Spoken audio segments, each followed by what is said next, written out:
नमस्कार साथियों, मैं सागर चौधरी आज फिर एक बार आपका स्वागत कर रहा हूं राइट एंगल एकेडमी के यूट्यूब चैनल पर। तो हमने मेवाड़ का इतिहास पढ़ना स्टार्ट किया था और अभी तक अपन ने कहां तक पढ़ा था, तो राणा लाका तक पढ़ा था अपन ने। उसके बाद में जो नेक्स्ट उनके शासक हुए, जो अपने हंसाबाई, जो अपने मारवाड़ से जिनका संबंध था, हंसाबाई और राणा लाका की जो शादी हुई थी, अपन ने देखी थी कल, ब्याह करे थे राणा लाका जी का। तो राणा लाका जी और हंसाबाई से जो पुत्र हुआ था उसका नाम क्या था? राणा मोकल था। महाराणा मोकल जो थे उन्होंने नेक्स्ट गद्दी संभाली और उनके जो संरक्षक थे वो संरक्षक कौन थे? अपने चुंडा जी थे। तो आज अपन देखते हैं राणा मोकल के बारे में। तो महाराणा मोकल,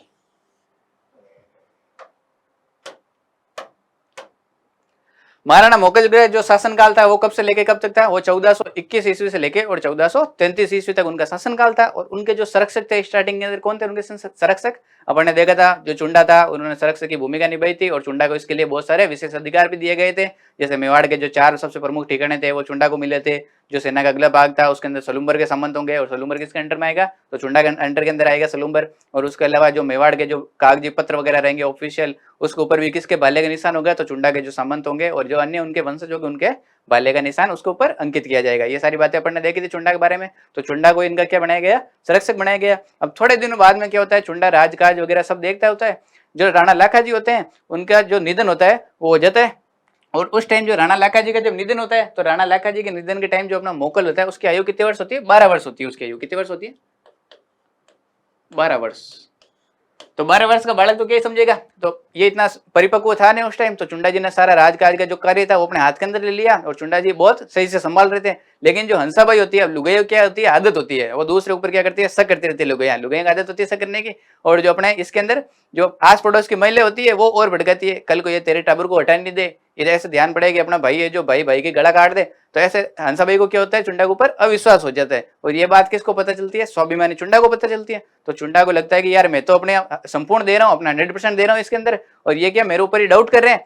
तो चुंडा उसके बाद में राज्य छोड़ के चला जाता है। कहाँ चला जाता है चुंडा? तो चुंडा चला जाता है अपने मांडू। कहाँ चला जाता है? मांडू। ये अपने इनके पिताजी अपने देख लिए, राणा लाका जी इनके पिताजी थे, अपने को पता ही है। उसके बाद में इनकी माता हंसाबाई थी, ये भी अपने को पता है। और इनके जो संरक्षक होते हैं वो कौन होते हैं? तो संरक्षक इनके चुंडा होते हैं, इनके संरक्षक। उसके बाद में देखते हैं, ये देखो हंसाबाई के अविश्वास के कारण चुंडा कहाँ चला जाता है? अपने मालवा चला जाता है, मालवा या मांडू। और यहाँ का शासक कौन होता है? तो यहाँ का शासक होता है होसंगसा। कौन होता है? होसंगसा, यहाँ लिखा होगा, ये रहा। यहाँ का शासक कौन होता है? होसंगसा। और जैसे चुंडा जाता है मालवा या मांडू, तो होसंगसा इनका क्या करता है? चुंडा का सम्मान के साथ में इनका स्वागत करता है और अपने दरबार के अंदर एक ऊंचा पद देता है इनको। और जो चुंडा जब जाता है ना, तो अपना जो भाई होता है छोटा, उनको पूरी जिम्मेदारी देके जाता है कि तू अपना किसका ध्यान रखना? मोकल का ध्यान रखना है। लेकिन हंसाबाई को लगता है कि ध्यान तो कौन रखेगा? मेरा भाई रखेगा, अपने मामा के ऊपर तो भरोसा कर ही सकते हैं। तो रणमल जो अपना मारवाड़ का होता है, हंसाबाई का जो भाई होता है, उस रणमल को वहां से बुलाया जाता है मारवाड़ से। और अगला जो संरक्षक होगा वो कौन होगा? इसका मोकल का रणमल होगा। तो रणमल उसके बाद में राजकाज का कार्य सारा कौन अपने हाथ में ले लेता है? रणमल हाथ में ले लेता है। और उधर से रणमल फिर क्या करता है? मारवाड़ के ऊपर जो उनके पिताजी थे, उनके चुंडा जी, उनकी मृत्यु वगैरह हो जाती है और उसके बाद में उनके भी उत्तराधिकारी संघर्ष वगैरह छिड़ जाता है। तो ये लोग क्या करते हैं कि जो रणमल होता है वो मेवाड़ की सेना की अब सहायता लेगा, क्योंकि सारी मेवाड़ की सेना किसके हाथ में है? रणमल के हाथ में है। तो रणमल क्या करता है? इधर से मेवाड़ के जो शासक होते हैं उनकी सहायता लेता है और अपने जो भी सैनिक वगैरह होते हैं उधर से लेके उन मारवाड़ के ऊपर क्या करता है? आक्रमण करता है। और मारवाड़ के ऊपर आक्रमण करके और मारवाड़ को भी जीत लेता है। तब उसके हाथ में, रणमल के हाथ में, मारवाड़ तो है ही, एक लड्डू तो मारवाड़ वाला बड़ा लड्डू है ही, और उधर से मेवाड़ का जो लड्डू है तो मोगल का, लेकिन अभी तो खा कौन रहा है? तो रणमल ही खा रहा है। तो रणमल उसके ऊपर भी अधिकार कर लेता है, मारवाड़ के ऊपर भी। ये देखो यहाँ लिखा होगा शायद। चुंडा के बाद मोकल का संरक्षक रणमल होता है। रणमल अपने हंसाबाई का भाई होता है। और इसके जो दरबारी विद्वान होते हैं, दरबारी विद्वान होते हैं मना, फना, विसल और योगेश्वर। कौन कौन दरबारी विद्वान होते हैं अपने मोकल के? मना, फना, योगेश्वर और विसल। ये जो मना, फना और विसल ये है ना, ये क्या होते हैं? ये शिल्पी होते हैं। क्या होते हैं? शिल्पकार। ये सब शिल्पकार होते हैं जो किसके दरबार के अंदर होते हैं? अपने मोकल के दरबार के अंदर ये होते हैं। आगे देखते हैं। आगे मोकल के द्वारा कौन कौन से मंदिर बनवाए गए? तो मोकल के द्वारा एक लिंग जी का जो मंदिर था, अपने बापा रावल ने एक लिंग जी का मंदिर बनवाया था ना, वो बापा रावल जी ने जो एक लिंग जी का मंदिर का निर्माण करवाया था, उसका जो परकोटा होता है, उस परकोटे का निर्माण का कार्य कौन करवाता है? तो अपने मोकल करवाता है। ये देखो, एक लिंग जी के मंदिर का परकोटे का निर्माण करवाया। उसके अलावा जो चित्तौड़ के अंदर समिदेश्वर मंदिर है, उसका भी पुनर्निर्माण करवाया था इसने। समिदेश्वर मंदिर का यहाँ पुनर्निर्माण है, पुनर्निर्माण। और ये त्रिभुवन नारायण मंदिर, ये इसी का नाम था। ये जो अपना समिदेश्वर मंदिर है ना, ये समिदेश्वर मंदिर का ही जो प्राचीन नाम था वो क्या था, त्रिभुवन नारायण मंदिर था। ये इसके प्राचीन नाम है, प्राचीन नाम।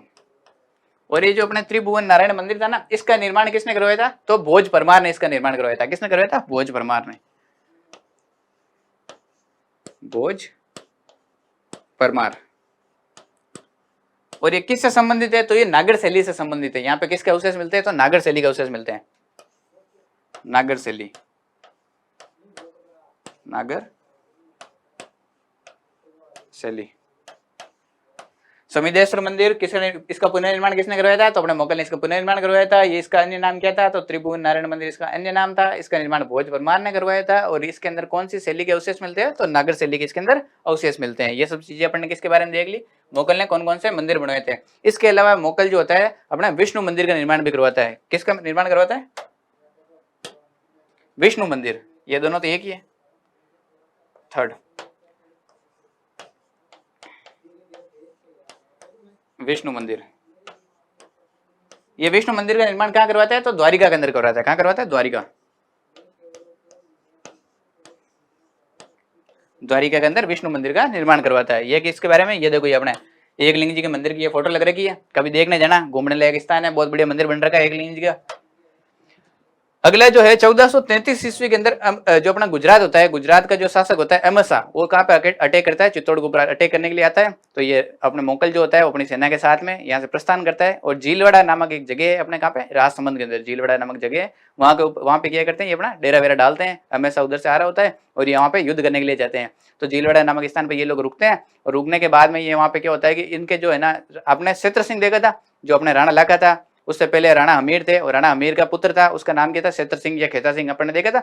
वो जो खेता सिंह होता है ना, उन्हीं की जो उपपत्नी होती है, उनके दो बेटे होते हैं, एक चाचा और एक मेरा। क्या नाम होता है, चाचा और मेरा। वो चाचा और मेरा होते हैं, उनकी जो माँ होती है ना, वो अपने ये गार्डनिंग वगैरह जो अपने कार्य होते हैं ना, वो वगैरह करती रहती थी। तो यहाँ पे झीलवाड़ा नामक स्थान पे ये लोग रुकते हैं। तो ऐसे मजा में मोगल जी पता नहीं क्या मजाक सोचती है। तो मोगल जी कहते हैं कि ये पौधा है, तो इस पौधे का नाम क्या है, थोड़ा चाचा जी बताना। चाचा और मेरा जो नाम था उनका, तो उनको पूछते हैं। तो उनको लगता है यार ये बेइज्जती कर रहा है, उनको बेइज्जती वाली फीलिंग आती है। तो वो लोग उसको क्या ले लेते हैं, दिल पे ले लेते हैं। तो उसके अंदर जो झीलवाड़ा नामक जो स्थान होता है या झीलवाड़ा का जो बाग होता है, उसके अंदर ये जो चाचा और मेरा होते हैं वो अपने मोगल जी की हत्या कर देते हैं। और इसके अंदर जो चाचा और मेरा के साथ में जो मेपा पवार नामक जो सरदार था वो भी इसके अंदर सम्मिलित था। ये देखो 1433 ईस्वी के अंदर गुजरात का अहमद शाह चित्तौड़ पर आक्रमण करता है। और झीलवाड़ा जो नामक स्थान होता है, राजसमंद के अंदर झीलवाड़ा पड़ता है, वहां पे चाचा मेरा और मेपा पवार ये सब मिलके क्या करते हैं, मोगल की हत्या कर देते हैं। मेन हत्या तो चाचा और मेरा करते हैं, लेकिन जो अपने मेपा पवार है उसका भी क्या होता है, सहयोग होता है इसके अंदर। ये सारी अपन ने किसके बारे में बातें देख ली, महाराणा मोगल के बारे में बातें देख ली, और तो कुछ नहीं है, इतना ही है। तो महाराणा मोगल के बारे में अपन ने ये सारी बातें देखी। इनका जो अगला वंशज होगा, जो इनका पुत्र होगा, वो कौन होगा, महाराणा कुंभा। उनके बारे में ढेर सारी बातें अपने जानने के लिए मिलेगी। और जो कुंभा होता है वो अपने पिताजी की मौत का बदला लेता है। तो बेटा किसके बदले लेता है, अपने पिताजी की मौत का बदला कौन लेगा, महाराणा कुंभा लेंगे। तो ये अपन मोगल आज यहीं पे विराम देंगे। जो अपनी नेक्स्ट क्लास होगी उसके अंदर अपन महाराणा कुंभा के बारे में जानकारी देखेंगे। तो आज की क्लास यही समाप्त होती है। आप लाइक कीजिए, शेयर कीजिए, और इसकी जो पीडीएफ है वो आपको हमारे टेलीग्राम चैनल के ऊपर मिल जाएगी। और जो टेलीग्राम चैनल का जो लिंक है वो अपने नीचे डिस्क्रिप्शन बॉक्स के अंदर मिल जाएगा। और इसके अलावा आप हमारे इंस्टाग्राम चैनल को भी फॉलो कर सकते हैं, वो भी डिस्क्रिप्शन के अंदर उसका भी लिंक मिल जाएगा। तो थैंक यू सो मच।